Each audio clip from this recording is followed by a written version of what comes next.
Olá, estamos de volta. Esse é o podcast Olha Ela. Eu sou a B. E eu sou a Tassi. Já nos segue nas redes sociais? Estamos insistentes com vocês nessa nova temporada. Estamos em 2026, esse é o nosso segundo episódio. Sejam todos muito bem-vindos, principalmente quem está chegando agora. Mas sempre reforçamos o convite de seguir nossas redes sociais, Instagram, nosso canal no YouTube, ativar o sininho para que você receba o conteúdo. Que mais? TikTok, estamos lá também. Spotify, adicione na biblioteca. Gente, é muito importante esse prestígio nas redes sociais. Curta, comente, compartilhe. Esse conteúdo é feito especialmente para você, mulher empreendedora. E hoje nós vamos falar muito sobre isso. Mas, para começar, temos agradecimentos, né, Tassi? Especial agradecimento Sem Culpa Doceria Florianópolis. Deixa eu mostrar aqui também, olha. Doce sem açúcar, sem lactose, sem glúten e sem conservantes, seguros para celíacos e cheios de sabor. Apoiador incrível do Olha Ela Podcast. Temos também Totibella. B, pega lá, os aromas. Sim, estamos aqui hoje com um Totibella. ambiente muito perfumado. Deixa eu mostrar aqui para vocês. Pena que não vai no vídeo, né? Um né? dia irá, quem sabe? A Totibella cria experiências através de aromas, transformando ambientes em espaços de aconchego e bem-estar. Obrigada pelo apoio. Muito bem. E deixa a gente falar da nossa super parceira patrocinadora, Hermitage Joias, aqui. Quem de você aí já se tornou uma imparável, uma consultora dessa marca incrível que tem transformado a vida de mulheres? Você que está buscando uma renda, você que quer buscar sua independência, que busca empreender, que quer começar, comece com a Hermitage Joias. A Hermitage está com um showroom lindo em Garopaba, está atuando agora também em Santa Catarina. Já temos várias consultoras que, para elas, são chamadas imparáveis, né? Por isso que nós falamos das imparáveis. Então, você busque a sua independência, você que quer isso, faça contato com a Hermitage, faça contato conosco, é a nossa querida apoiadora, patrocinadora aqui desse podcast, que também é uma marca feita por uma mulher, assim como todas as nossas apoiadoras sempre, começando pela xícara, tudo que temos aqui sempre porque esse é o nosso propósito. E esse ano a gente vai falar muito disso, gente, muito dessa união das mulheres. Mulher apoia uma outra mulher, comunidades, grupos e movimentos. Nós abrimos o ano de 2026 com essa ênfase, com esse olhar, e hoje vocês vão adorar saber quem está aqui. Hoje recebemos uma mulher que carrega na própria história escolhas feitas com consciência e presença. Uma mulher que percorreu diferentes espaços da vida pública, sem perder o olhar humano para as fases da vida e para as mulheres ao seu redor. Agora ela chega com o movimento Mulheres. É uma alegria te receber, Marlene Fengler. Ei, olha ela! Meu Deus, já estávamos Tassi. aguardando. Oi. Muito bom. Eu estou muito feliz de ter dado certo e poder vir aqui conversar um pouquinho com vocês, contar um pouquinho da história que a gente está fazendo. E acho muito bacana esse espaço que vocês criaram para falar sobre temas, né, inerentes ao universo da mulher, especialmente do empreendedorismo feminino. Mas é um universo tão amplo, né? Tem tanta coisa para se falar. E aí, quando a gente tem um espaço como esses, é uma honra ser convidado e poder compartilhar um pouquinho. Imagina, a honra é nossa. A gente estava aguardando ansiosamente a Marlene de ter um espaço. Então, quero te agradecer por abrir esse espaço na agenda e estar aqui com a gente hoje. E nós temos muita coisa para conversar, até porque a Marlene é uma mulher que inspira, porque a trajetória dela é longa, sempre pautada nas demandas femininas, naquilo que é do interesse das mulheres. Abriu muitos caminhos, né, para muitas de vocês, inclusive, mas eu vou deixar a Tassi aí começar, porque nós temos muitas perguntas para ela. Na verdade, eu quero que a Marlene conte uma breve linha do tempo, como começou essa vida pública? O que te inspirou, o que te trouxe? Na verdade, né, eu sou de Itapiranga. Para quem não sabe, eu sou lá do extremo oeste, filha de agricultores. E eu tenho... A minha mãe, graças a Deus, ainda está viva, e a minha mãe sempre foi uma grande estimuladora dos filhos para que estudassem. E eu, para quem me conhece, me acompanha, sabe que a minha mãe é minha referência, é minha fortaleza, porque ela é uma mulher à frente do seu tempo e sempre nos estimulou muito a estudar. E aí, a partir desse estímulo dela, que a gente acabou... Nós somos 4 filhos, os 4 saíram de casa para estudar. Eu fui a primeira da minha família que se formou numa universidade. Então, eu vim para Florianópolis, eu fiz o ensino médio, na época, lá em Itapiranga ainda, depois eu vim para cá para estudar. eu ia ser freira. Para quem conhece um pouco o interior, sei sabe bem que para estudar, né, no Ah. Santa Cruz do Sul também, certamente o interior era assim, né? Muito. E aí eu queria estudar e não tinha outra opção. Aí eu tenho 5 tias freiras, eu tenho um tio padre, então minha família é bem, né, sempre foi bastante católica. E aí a minha tia me convidou para ir para o convento para poder estudar e estava tudo certo, eu ia. Até que um tio meu que trabalhava no Banco do Brasil foi passear na nossa casa no final do ano e aí ele me perguntou, e agora, o que tu vai fazer? Agora que você se formou, o que você vai fazer? Eu falei, não, agora eu vou ser freira. Daí ele falou, tá, mas como assim ser freira? Eu falei, não, eu quero estudar, então eu vou ser freira. Daí ele falou, tá, mas estudar significa que tem que ser freira? Eu falei, não, é o caminho, então... Aí ele falou, não, então vamos fazer diferente. Eu fui transferido para Florianópolis, e aí se você quiser, você vai morar com a gente, eu te dou 1 ano, nesse ano você pode morar comigo, e se você passar na Federal e você arrumar um emprego, você continua lá, e se não, aí o convento continua lá, e aí você vai para lá. E foi assim que eu vim para cá. Vim para Floripa. Nossa, aí, Marlene, que história surpreendente. então, e aí eu vim para cá de ônibus, meu Deus, sozinha, sem saber onde é que era Florianópolis. E aí, mais uma vez, a minha mãe, eu digo, uma mãe ter a coragem de colocar uma filha dentro do ônibus para ir para um lugar que ela não fazia a menor ideia de onde ficava, achando que era o melhor para que ela pudesse estudar, eu admiro muito isso.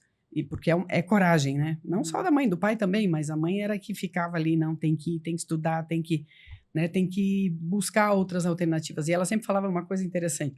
Se você quiser voltar, as portas da casa sempre vão estar abertas para você. Mas eu quero que você volte por opção, não por falta de opção. E isso ficou na minha cabeça a vida inteira. É por opção, não por falta de opção. Então, aí eu vim para cá, eu fiz faculdade, passei na Federal, fiz letras português e inglês, comecei trabalhando no Banco Nacional. Aí depois eu fui trabalhar de secretária numa agência de propaganda, porque uma amiga minha era namorada do então dono dessa agência, de um dos donos, e ela me convidou para trabalhar com ele e eu fui. E ali é que começou minha vida, minha inserção no mundo da política, porque essa pessoa depois foi candidata a deputado federal e aí me levou junto e eu fui para Brasília, trabalhei aí na Câmara 4 anos. Aí depois acabei ficando lá porque eu fui trabalhar no Senado, trabalhei mais 8 anos no Senado. Nesse meio tempo apareceu a oportunidade de estudar na Espanha, fazer um Master de Políticas Públicas na Espanha. Nossa, então, Marlene. Então assim, foi Aconteceu muita mesmo. coisa, mas assim, na minha família nunca se falou sobre política. Então assim, nunca, se alguém me falasse o dia que eu saí de casa, que algum dia na vida eu seria deputada, eu ia dizer que a pessoa, no mínimo, estava louca. Freira, sim, mas deputada nunca. Porque não fazia parte do meu universo.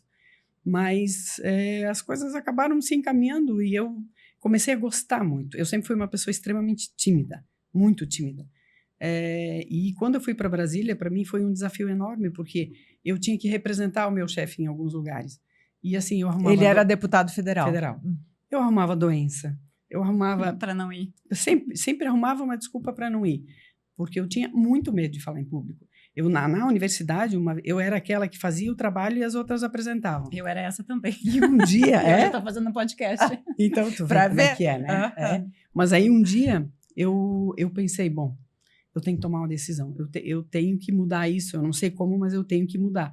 E eu comecei a trabalhar muito com prefeituras.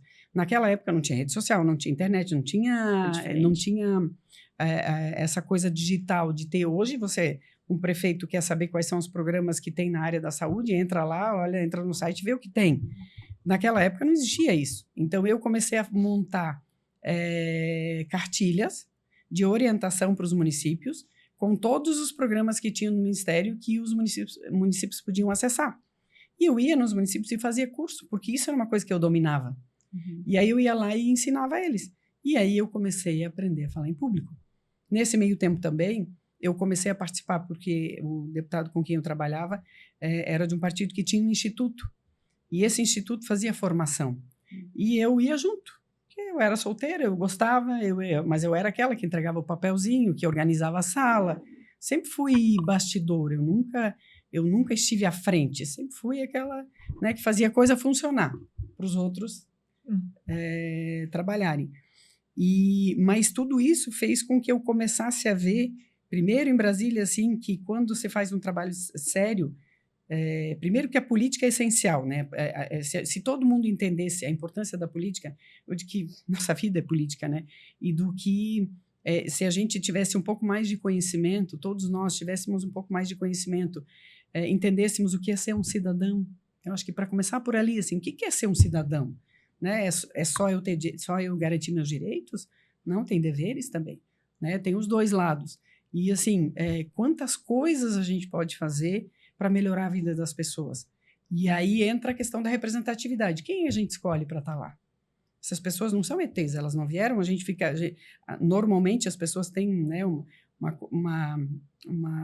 assim, um hábito de dizer, porque não sei o quê, porque não presta, porque esse não gosta daquele, não gosta daquele. Mas quem botou eles lá? Né? Então, assim, é um processo, é uma desconstrução cultural que a gente tem que fazer e fazer uma outra construção, né, de fazer com que as pessoas entendam que participar é a forma mais eficaz de mudar as coisas que a gente acredita que estejam erradas. Criticar tem que criticar, mas só criticar é muito fácil, qualquer um faz isso. Agora, ir lá, dar sua cara a tapa e dizer eu quero fazer a minha parte, isso é difícil. E isso eu falo de carteirinha, é muito difícil.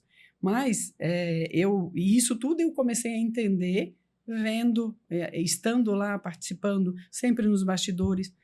E foi uma universidade para mim, Brasília.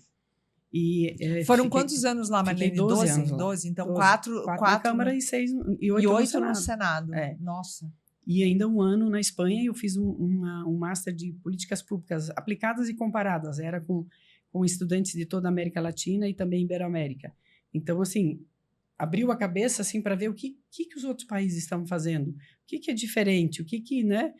O que a gente é melhor. Muitas coisas a gente é melhor.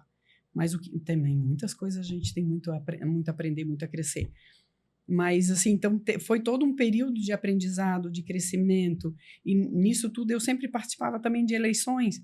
Então, assim, eu comecei a entender tanto da parte técnica, que eu era técnica, na época, inclusive, a bancada de Santa Catarina, quem fazia toda a parte de orçamento era eu, para a bancada, não era para era para a bancada, todos os deputados federais. Então, assim, eu era uma técnica, mas eu sempre gostei muito de pessoas. Eu acho que eu tenho uma curiosidade de saber a vida das pessoas, como é que elas vivem, o que elas fazem, os seus desafios, tentar ajudar do jeito que eu posso. Então, acho que essa observação, essa coisa de olhar, de tentar entender o próximo, de tentar ver o que eu posso fazer, de que forma eu posso ajudar, né? Porque, às vezes, coisas muito simples fazem diferença enorme na vida das pessoas.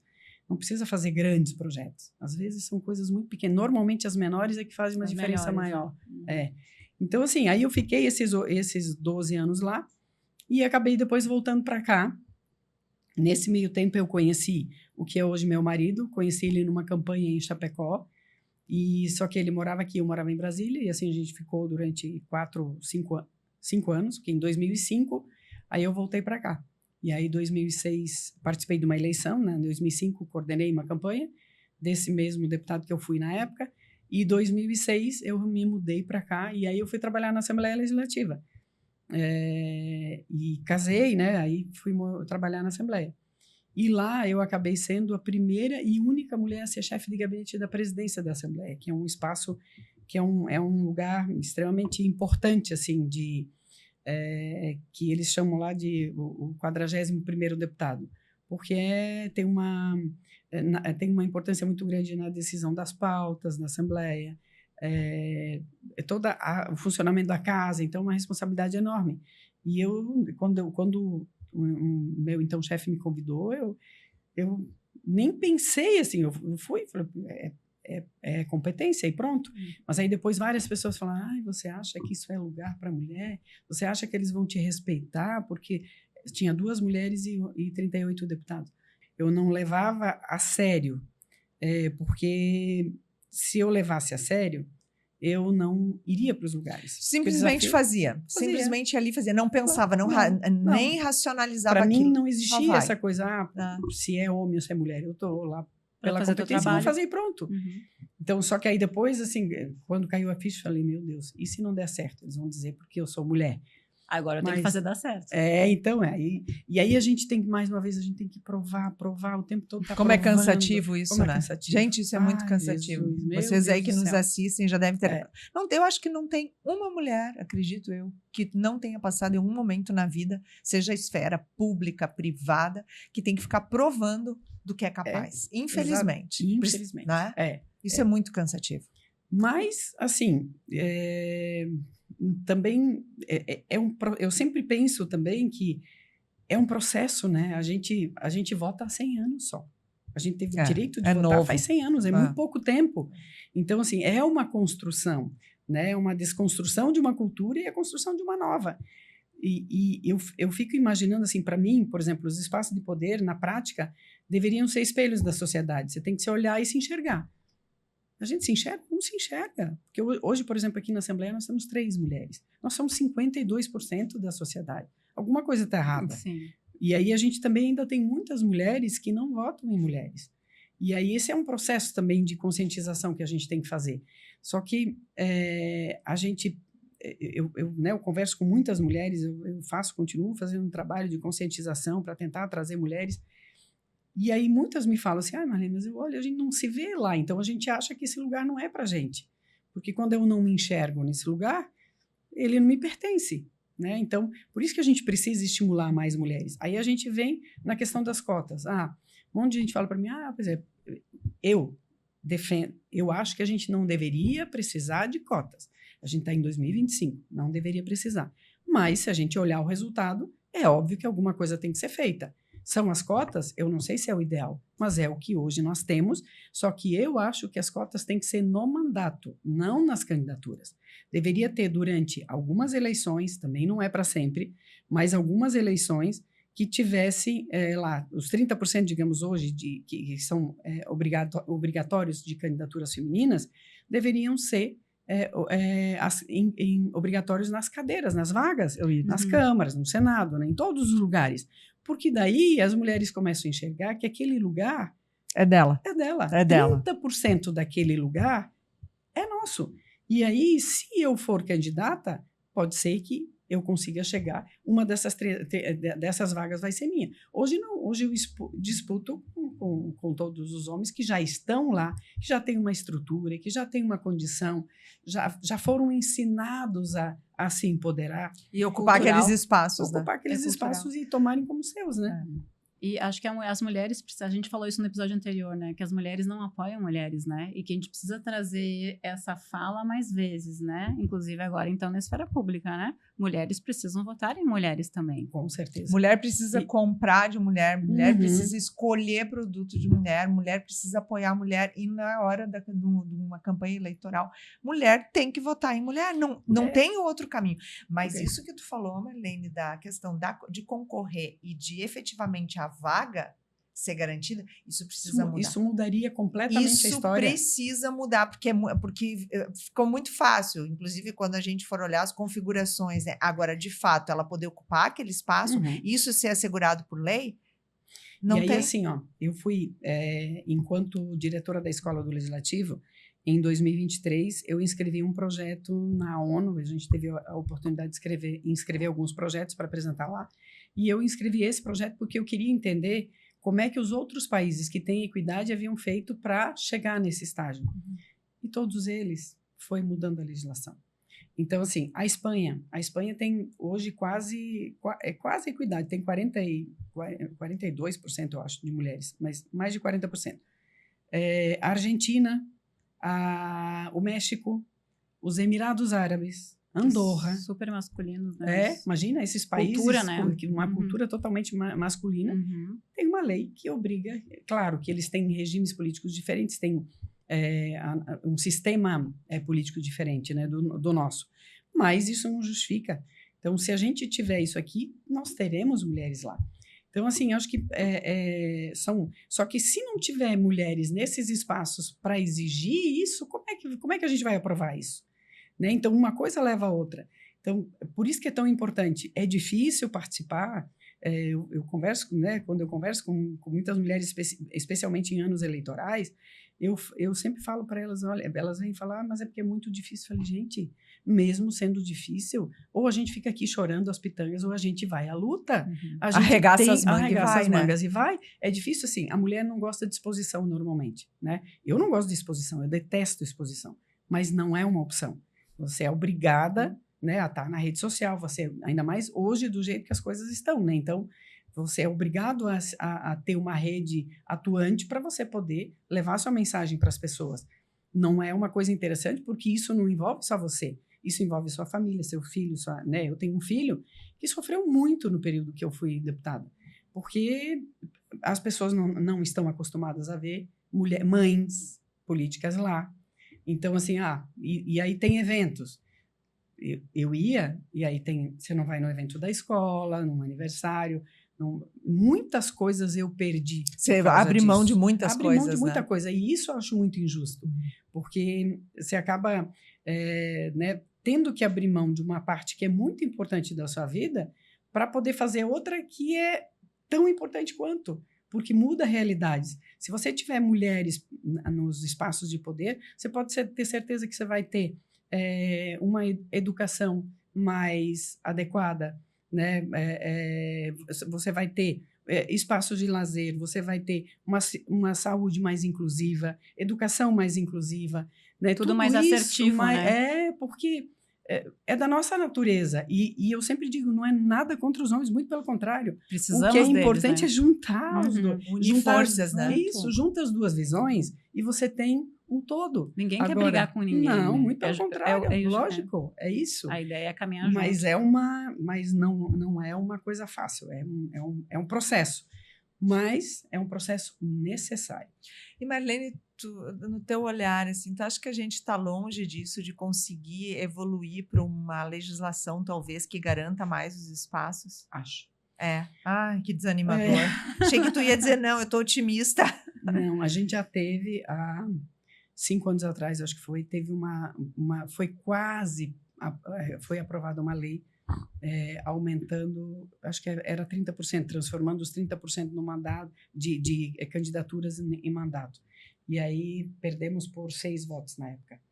E agora, depois disso, teve alguns ensaios, mas não. E levar não de evoluiu. novo isso Eu acho que só se o TSE viesse com essa imposição, mas também teria que ser um ano antes, por exemplo, para a eleição que vem já não dá mais. Sim, para essa não, a gente está aí às vésperas, acho que o trabalho de eleição. é longo. Mas um trabalho construído para a próxima, Mas se nós tivermos mais mulheres eleitas, sim, na próxima, vai acabar acontecendo. Aí vai acabar acontecendo. Vocês ouviram isso? Vocês assistiram isso? É A gente precisa participar disso. dos espaços. E mais uma outra coisa que eu sempre que eu acho que é importante, numa eleição, por exemplo, você não é obrigado a votar em mulher, não é essa a questão. Mas não é possível que, dentre todas as candidaturas postas, não tenha nenhuma mulher que atenda aí minimamente os seus critérios do que é um bom candidato ou candidata, né? Então, é isso que eu sempre falo, não custa olhar. Dá uma olhadinha lá quem são as mulheres. E, às vezes, isso é muito para as câmaras de vereadores. Às vezes, você tem mulheres que daí vão por causa da cota, enfim, e aí tem um discurso, né? Claro, não estão preparadas para isso. E aí muitas mulheres me falam, pois é, mas aí as que estão lá não me representam. Eu falei, então vai ajudar. Se você é profissional, por exemplo, é uma professora, poxa, vai lá, ajuda essa pessoa. E como eu estive do outro lado, eu sei que muitas vezes, porque assim, você tem que... aqui no caso, eu participava da Comissão de Finanças, da Comissão do Meio Ambiente, da Cultura, da Educação, da Segurança, da Infraestrutura, do Turismo. Você tem que participar de tudo, e é óbvio que a gente não é bom em tudo, é óbvio que a gente não é especialista em tudo. Então, quando eu apresentava um projeto de lei, antes de eu apresentar, eu tentava buscar pessoas da área para falar com essas pessoas, para tirar minhas dúvidas, para daí poder apresentar uma coisa mais execuível e mais compatível com a realidade, né? Porque só apresentar para lacrar, né? Então, pelo menos não é o meu perfil. E aí eu via, e às vezes eu chamava pessoas e as pessoas, não tem tempo, não me interessa, não. Mas isso é muito importante, porque se você é da área ambiental e você vê um projeto de lei que vai contra, né, sei lá, contra a Constituição Federal, então, contra aquilo que você acredita, pelo menos, vai lá e discute, pelo menos, ou apresenta argumentos que façam com que a pessoa entenda que aquilo que ela está apresentando não é compatível com a realidade. Agora, ir para a rede social e bater... É uma forma, né, claro, também de se manifestar e de criticar, lógico, a gente é livre para isso. Mas isso não acrescenta, isso não agrega. Então, por isso que eu digo... Isso não transforma, né, Marlene? Não, assim, não. Não dá em nada. É gastar energia e naquilo que não vai trazer resultado nenhum, né? Exatamente. E poderia gastar essa energia de outra forma, né? Com certeza. Colocar... Mas, mais uma vez, tudo isso é uma construção e, assim, a gente já esteve pior temos evoluído a passos de lesma, mas temos.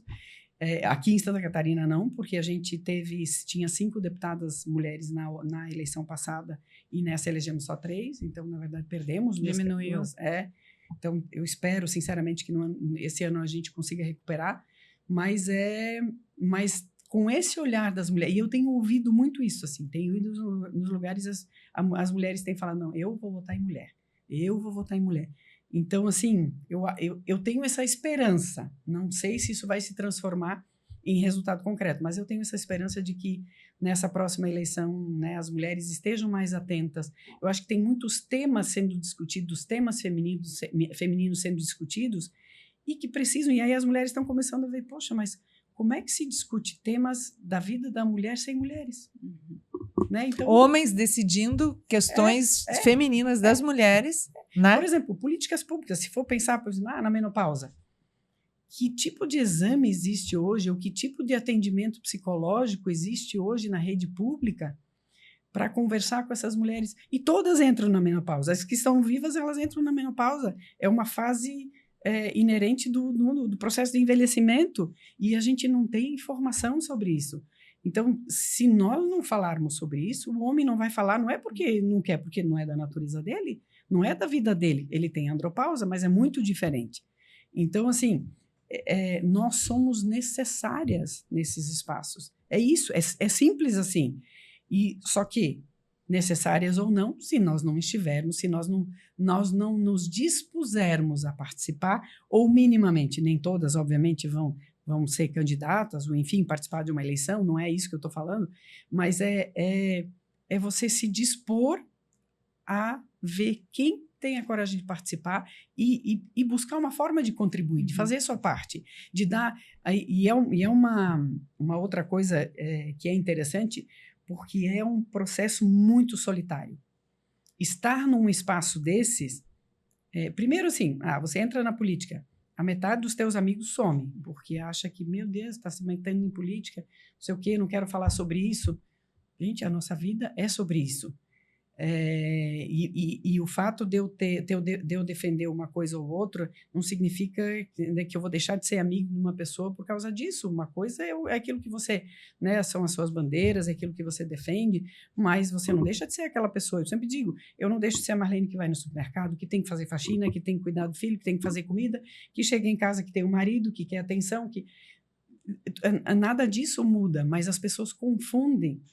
E aí, muitas mulheres, elas se assustam com isso, né? E aí, preferem não participar. Mas aí, por isso, é um universo extremamente solitário, porque daí, quando você vai buscar pessoas para ver, poxa, vou buscar algumas pessoas para me ajudarem, né? A desenvolver um projeto, por exemplo. Aí, várias vezes, as pessoas, né, amigas minhas, inclusive, falam, pois é, mas...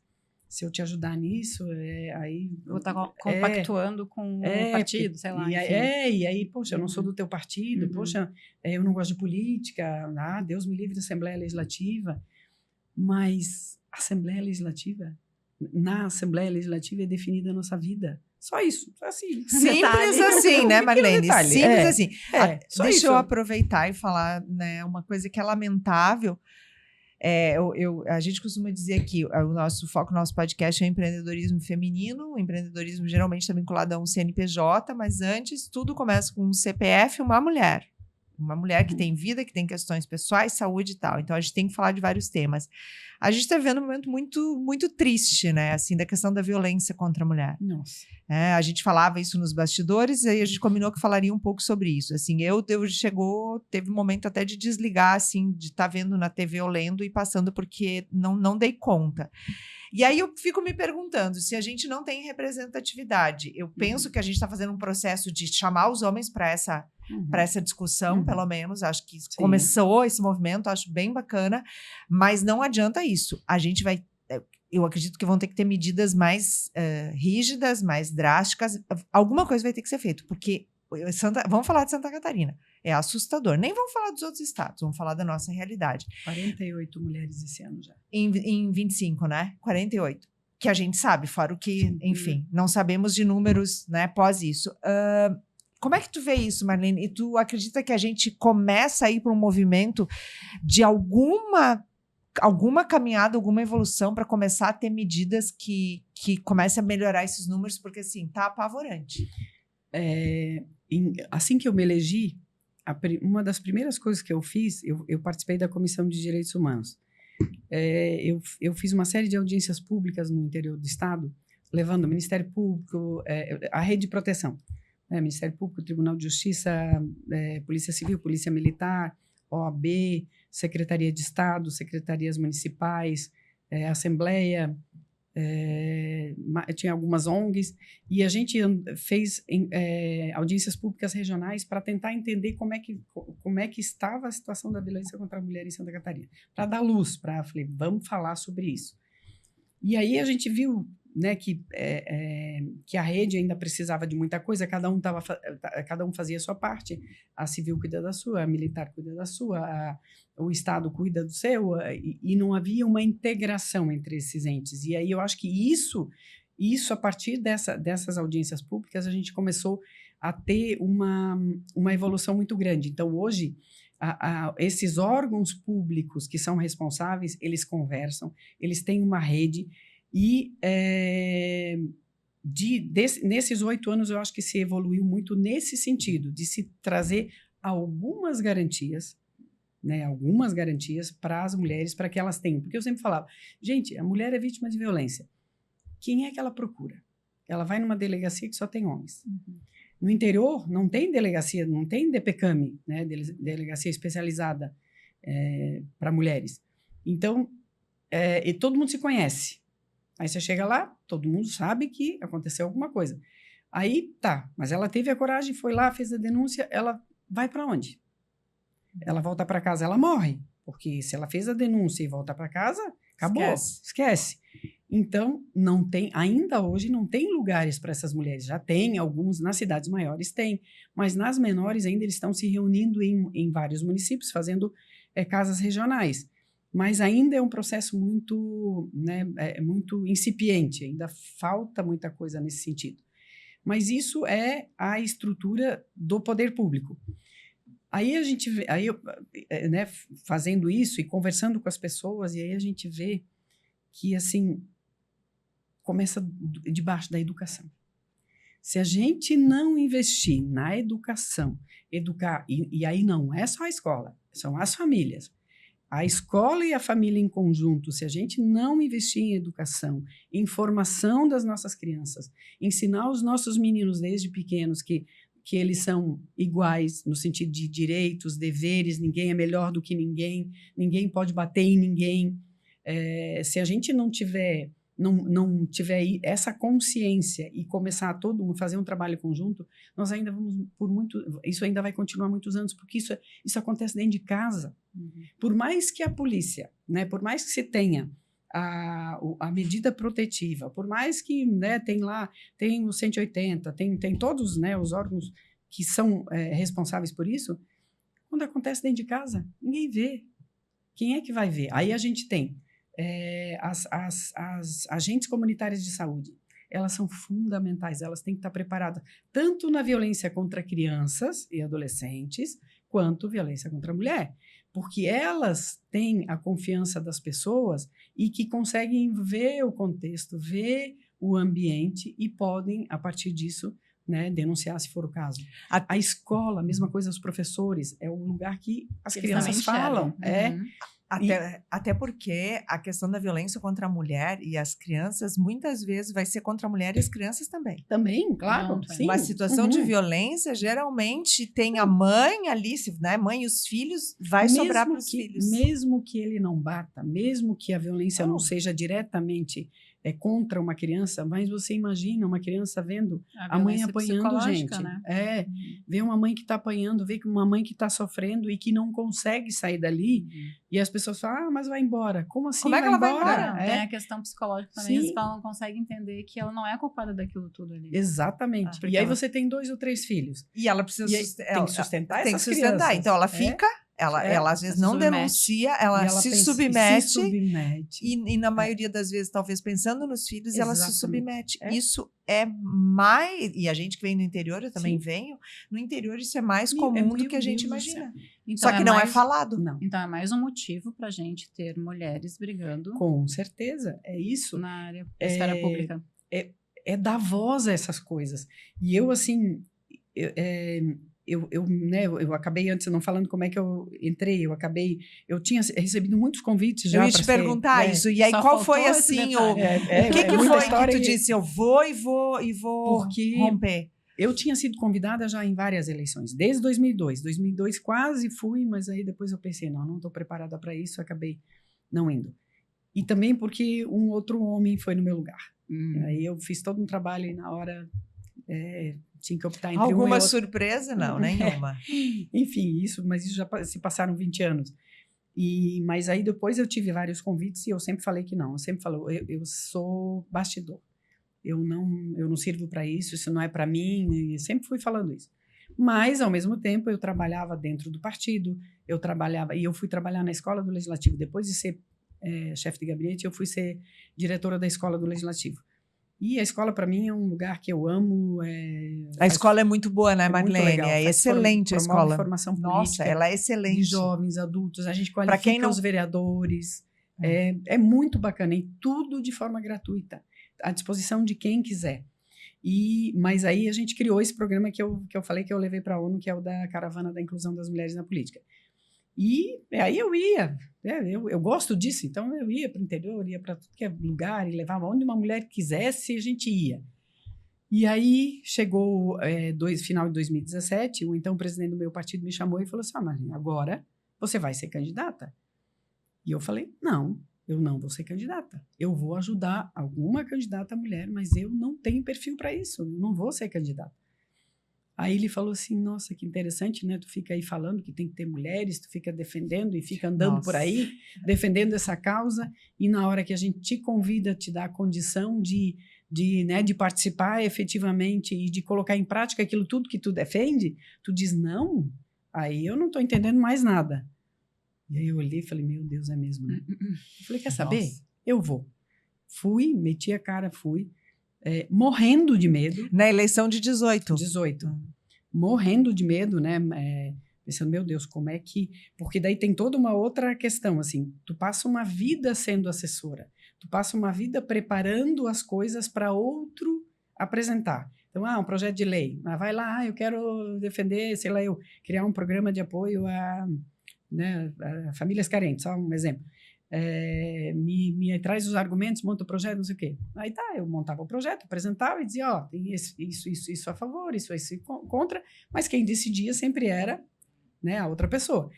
E aí eu me elejo com 41.584 votos, sem nunca ter sido nada, e fui a 12ª mais votada dos deputados. Do meu partido, fui a 2ª mais votada. Fui a única mulher do meu partido até hoje. Tu te surpreendeu com esses números? Me surpreendi. É mesmo. Uhum. Eu não achava. Eu achava que eu tinha chance de me eleger, mas não ser uma das mais votadas. E aí, isso, ao mesmo tempo que era uma alegria gigante, também era uma responsabilidade enorme. 41 mil votos, imagina. Imagina. E aí chega lá e eu fiquei pensando, meu Deus do céu, e agora? Quem sou eu? Quem é a Marlene? O que a Marlene defende? Eu nunca parei para pensar, porque eu estava sempre arrumando defesa para os outros, não para mim. Então, isso foi muito impactante para mim também no início ali. Eu tive problemas, aí eu estava na história da menopausa, eu estava entrando na menopausa. Então, a cabeça cheia de questionamentos, acabei entrando em depressão, né? Tive que ser medicada, porque era muita coisa Era junto, tudo né? junto Era e tudo misturado, junto. né? Nossa. Não, e sem saber que era menopausa, né? Isso que depois eu comecei a falar, gente, como é que pode eu, uma pessoa que estou ali, né, tem um mínimo de conhecimento, eu não fazia ideia que aquelas coisas que eu estava sentindo, a única coisa que eu sabia eram os fogachos. Esse eu sabia É o mais comum, que era né? disso. O resto eu não fazia ideia. Então, assim, foi sendo um caminhão de coisas, era um rolo compressor, e eu, né, indo, e no final chega uma hora que, né, que a gente pira. Mas, enfim, aí comecei e aos poucos fui entendendo, porque as pessoas dizem, Marlene, imagina, para você vai ser fácil, porque você a vida inteira trabalha com isso. Não tem nada a ver. E que é uma coisa tu atuando. Tu sabia todo o processo. Exatamente. Agora vai ali vai na lá, frente. vai lá para defender. Vai lá para, né, e te Tá na linha de expor frente. ali, na linha de frente. E aí você vai votar, aquele teu voto tem consequências. Aquele teu voto muda a vida de pessoas. E eu acho que isso nós mulheres temos muito de ficar pensando nas consequências de tudo que a gente faz. Então a gente sofre muito mais. Né? Aí você participa de muitas comissões. Então era uma vida maluca assim no início. Até você começar a entender que você tem que focar em algumas coisas. Não adianta, você não vai resolver os problemas do mundo. Então por isso que hoje assim eu tenho muita clareza nisso. Tu já tem as bandeiras, assim? Tenho minhas bandeiras, mas muito isso, assim, eu não tenho a pretensão de resolver os problemas do mundo. Eu vou fazer o melhor que eu puder naquilo que eu tenho condições de fazer. Então, as pautas que eu entendo que são importantes, podem os outros achar que não são, para mim são, porque acabaram virando, né, questões importantes e que eu entendo que ocupando um lugar de poder, eu posso inspirar outras mulheres e compartilhar coisas que até pouco tempo eu tinha vergonha. A menopausa, para mim, hoje eu não tenho vergonha de dizer, eu tinha vergonha de dizer que eu estava na menopausa. Eu acho que todas as mulheres. Acho que sim. Eu acho que todas as mulheres, quando entram nessa fase, se tiver uma aí para dizer, nossa, eu sou super bem resolvida, uhul, tô adorando entrar no climatério e tal. Olha, só as que passaram sem muito... Mas nem isso, tem. Tassi, porque você lida com uma nova fase da vida, o envelhecimento, você vê que o tempo passou, você começa a olhar para a sua vida. Eu vejo que a menopausa é um divisor de águas. Você é uma mulher até essa fase, você se torna outra mulher até você entrar ali, quando você entra no climatério. Muda tudo. E tu estava falando de informação, causalmente, há um tempinho atrás, eu vi um vídeo de um médico porque não se falava sobre isso. E aí ele fez uma explicação que ele disse que a mulher, a expectativa de vida dela, há muitos anos atrás, era 40 e poucos anos, 50. Isso. E é por isso que não se falava. Então, a mulher, ela não entrava. Exato. Era a vida reprodutiva dela. Quando acabava a vida reprodutiva dela, ela morria. A expectativa de vida da mulher era muito baixa. E por isso foi um dos melhores vídeos que eu já vi. Bem recente. Por isso não se falava sobre menopausa. Muito boa explicação. Não tinha preparação para isso. E isso é uma coisa dos, sei lá, quantos anos para cá. A expectativa de vida mudou. E hoje a mulher vive até os 70, 80, 90. Então ele falou que é por isso. Não se falava sobre isso. Porque a mulher morria aos 40 e poucos, 50 anos, 50 e um pouquinho. Que é quando ela entra. Nessa fase ali, 48 até os 55, é mais ou menos a fase. Aí eu falei, ufa, pelo menos é uma resposta. Porque de repente a gente começou a falar. Né? Até porque pessoas que pessoas públicas estão falando muito sobre isso. Eu sempre falo, né? Cláudia Raia, aquela outra atriz que eu não lembro o nome de... A Eliana também. Ana Paula Padrão. A Ana Paula Padrão. Nós temos várias mulheres que estão... A Fernanda Lima agora está fazendo um trabalho incrível. Graças temos essas mulheres que levantaram, porque todas sentem a mesma coisa. É muito desafiador. E explicativo para a mulher e para os seus parceiros, né? Também, porque eles não entendem tudo o que acontece. Não. E aí você via muita separação nessa fase da vida. E aí hoje eu entendo, porque, meu Deus, eu nem sei como é que o meu marido continuou, porque... santo. Não é um santo também, mas... não, mas assim... É bem desafiador. Tanta mudança. Se você não entende o que está acontecendo com você, como é que você vai explicar para o outro? Né? E assim... Que não vive isso, né? Que não vive isso. E aí eu falei, meu Deus do céu, quanta coisa... Foram 7 anos que eu... Talvez assim também, pelo excesso de trabalho, nunca parei para pensar o que poderia ser. Por isso que foi tão longo o teu Tão processo longo o meu processo. de Aí, entender. Agora, quando eu terminei o meu mandato, eu fui para a Escola do Legislativo outra vez. Durante o meu mandato, eu fui presidente os 4 anos e, quando eu saí, eu voltei a ser diretora. E aí, eu tinha tempo de novo para pensar, para estudar. E aí, eu comecei a ver, falei, gente do céu, tudo isso era... tudo que eu estava sentindo, ou a grande maioria das coisas, são sintomas da menopausa. E aí, a gente estava conversando antes, eu desenvolvi a síndrome da boca ardente. Gente, eu fiquei 2 anos indo em tudo que é médico, pensando que eu estava com câncer no estômago, no esôfago, na garganta, na língua, em qualquer lugar. Tinha que ter alguma explicação. E ninguém sabia me dizer o que era aquilo. Ninguém me falava. Até que um dia eu fui num gastro, tipo, uma amiga indicou, eu falei assim, tá, vou no último, assim, vou fazer uma endoscopia de novo. E cheguei lá já com essa cara, assim, dizendo assim, eu vim aqui porque a minha amiga falou, mas assim, é assim, assim, assim. Aí ele começou a rir. Aí ele falou, não te preocupa que tu não tá morrendo. Isso não é câncer, isso chama-se menopausa. Eu falei, como assim? Eu falei, querida, isso é um sintoma da menopausa. E aí ele me deu algumas dicas de como fazer, porque daí eu ia falar em público, a minha boca secava de um jeito que pode tomar água, pode tomar... Eu levava limão para chupar um pedacinho de limão. Discretamente. Para tentar fazer a saliva, né?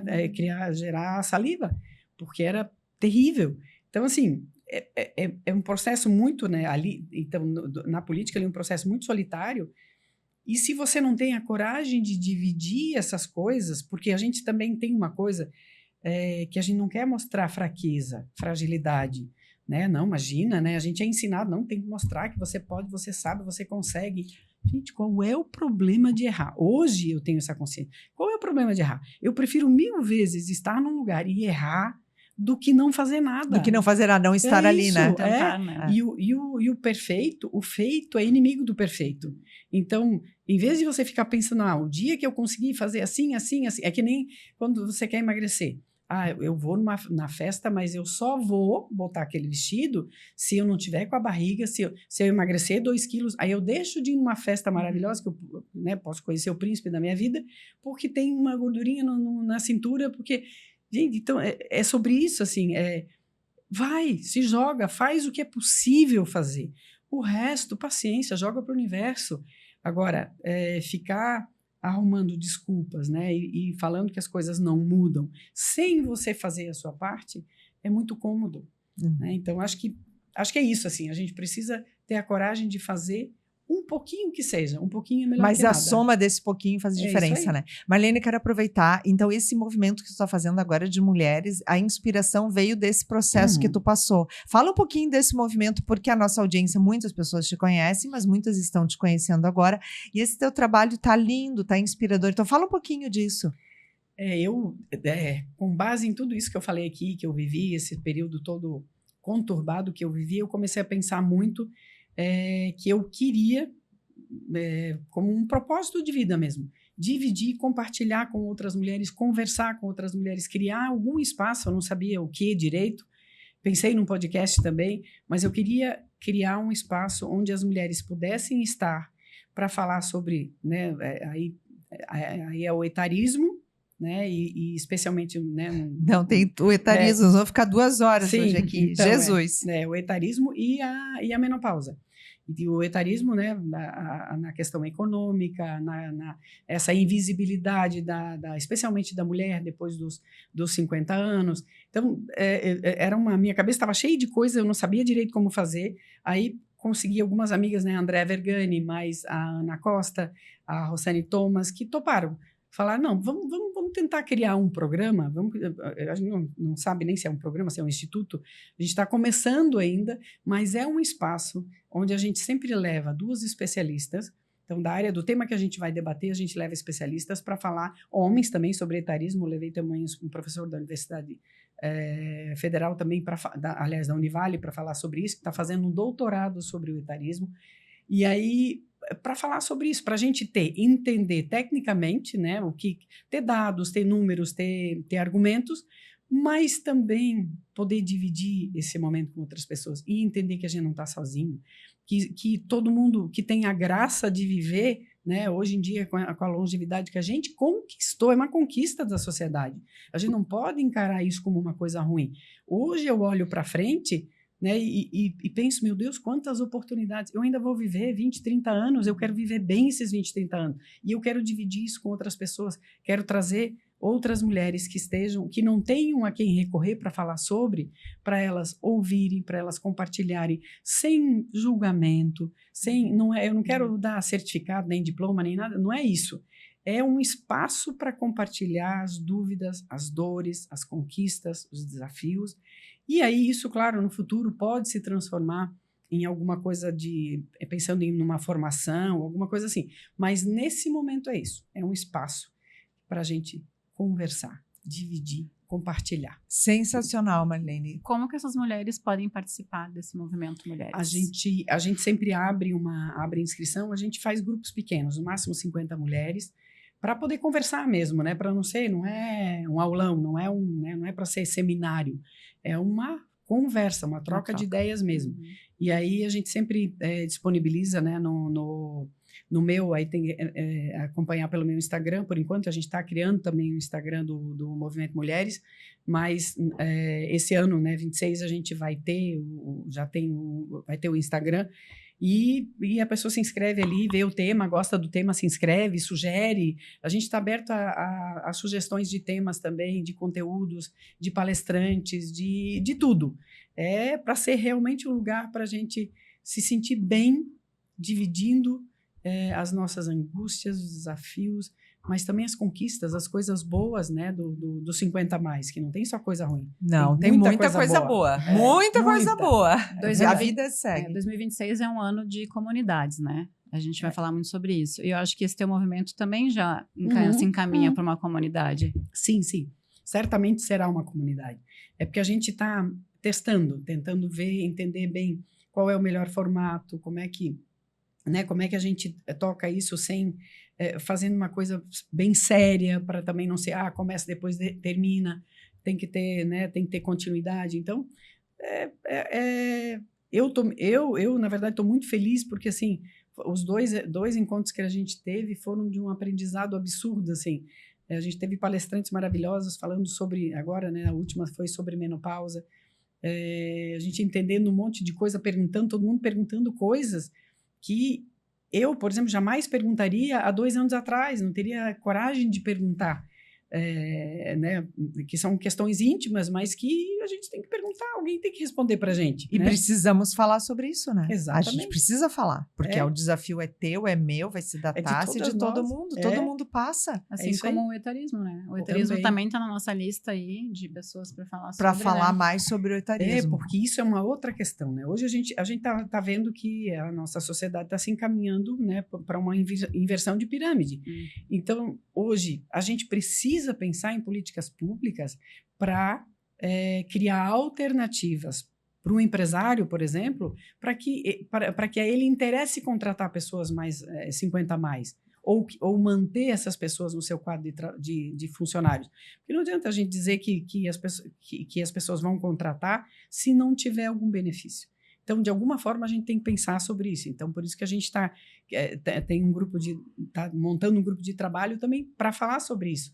O que a gente pode fazer? O que o poder público pode fazer para estimular as empresas, né, a manterem mais pessoas? Porque o que a maioria alega? É muito caro. É muito caro você ter pessoas muito qualificadas ou que já estão há muito tempo no mercado de trabalho. Então, aí entra o poder público. Então, ele tem que equilibrar esse jogo, porque isso é responsabilidade dele. O empresário, se ele sentir que ele não é que ele não quer, ele quer. Mas só fica que muito caro, pesado. Então, se a gente conseguir construir alternativas, a gente vai, aos poucos, trazendo, como outros países já fazem, né, tornando esse ambiente mais salutar, porque o convívio das pessoas com mais experiência com os jovens, ele é bom para todo mundo, ele é bom tanto para o jovem quanto para nós, né, para quem já...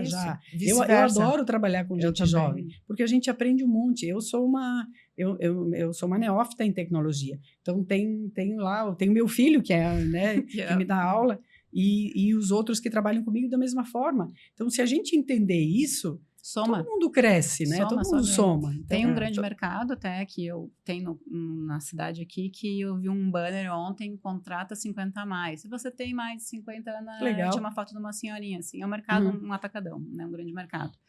E tu vê nos caixas, assim, tem um menino com Down, tem uma senhora, tem um senhorzinho, tem uma que fala anasalado, porque devia ter problema de audição, né? Então, assim, é uma rede que já aposta nisso. Sim. Que já é um modelo, né? É isso aí. E isso acontece, isso existe, isso acontece, isso dá certo. Se dá certo ali, é que os outros precisam saber que isso é bom, que isso funciona. Que funciona. Sem querer voltar no tema, ou sem querer quebrar o tema, o fato também de quando a gente fala de menopausa, as empresas também compreenderem essa mulher que entra na menopausa.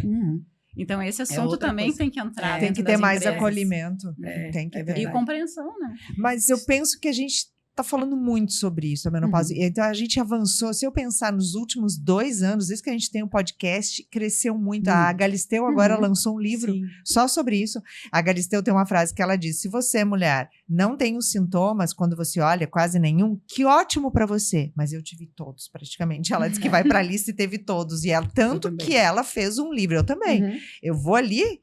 Meu processo, principalmente no início ali no climatério, né, que eu ainda estou em transição, meu Deus do céu, é uma loucura. Então, eu acho que, acredito que essa é a parte boa, que a gente está falando bastante. Tu está fazendo movimento, a gente já falou aqui, a gente convidou outro dia 2 personal, a gente falou muito sobre isso, a gente vai voltar a falar sobre isso. Que é fundamental. Isso é um avanço, mas também temos que ter políticas públicas. E aí, Marlene, eu quero te fazer uma pergunta. Existe um desejo teu, como é que é isso dessa vida pública? Tu pensa em voltar? Como é que é isso na tua cabeça? Eu já coloquei, inclusive, meu nome à disposição do meu partido de novo para participar, porque eu acho que, assim, na verdade, depois que eu perdi a eleição para federal, eu tinha decidido que eu não seria mais candidata. Mas depois eu comecei a pensar e assim, é tão difícil uma mulher chegar, e hoje, depois que você tem uma certa visibilidade, isso te dá uma vantagem, né? E hoje eu não me sinto no direito de não participar. Ganhar ou perder faz parte do processo. Agora, não participar, eu não me sentiria bem se eu não fizesse, se eu não tentasse outra vez. Então, acho que é um processo que hoje já está definido na minha cabeça, que eu vou mais tu tem um chamado estadual, muito não para federal. Né? Tu tem um chamado muito forte, né, Marlene? E eu gosto muito, né? Eu acho que assim, um pressuposto básico para quem entra na política é gostar de gente. Se você não gosta de pessoas, não entre na política, de todos os tipos. E ter também, assim, eu acho que o que está faltando muito hoje, assim, essa capacidade de olhar as pessoas, de entender que cada um tem o direito de pensar do seu jeito, e você tem que respeitar. Está faltando muito respeito, assim. Eu acho que isso é uma coisa que a gente precisa praticar. Senão, é muito difícil, né? É um assunto que precisa ser falado inclusive, também, né? Porque as pessoas estão achando que rede social pode tudo. Eu vejo, assim, o nível de agressividade tão assim. Uma coisa é você pensar, outra coisa é você querer que o outro pense como você. A gente não está mais conseguindo debater, né? Não. Mas temos que voltar a aprender a debater. Dialogar. É uma coisa que eu não tenho feito mais é ler comentários, né? Eu só leio os que eu quero me divertir, daí eu leio.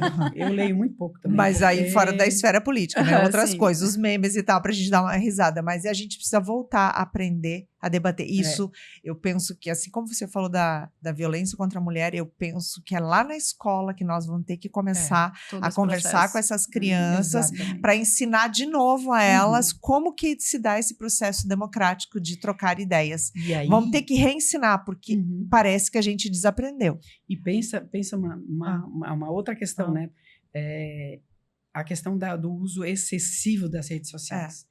As nossas crianças, quando eu fui deputada, eu aprovei uma lei, eu tenho um filho, na época ele era pré-adolescente, e aí começava o desafio de como fazer para não ficar o tempo todo na rede social, na internet ou jogando.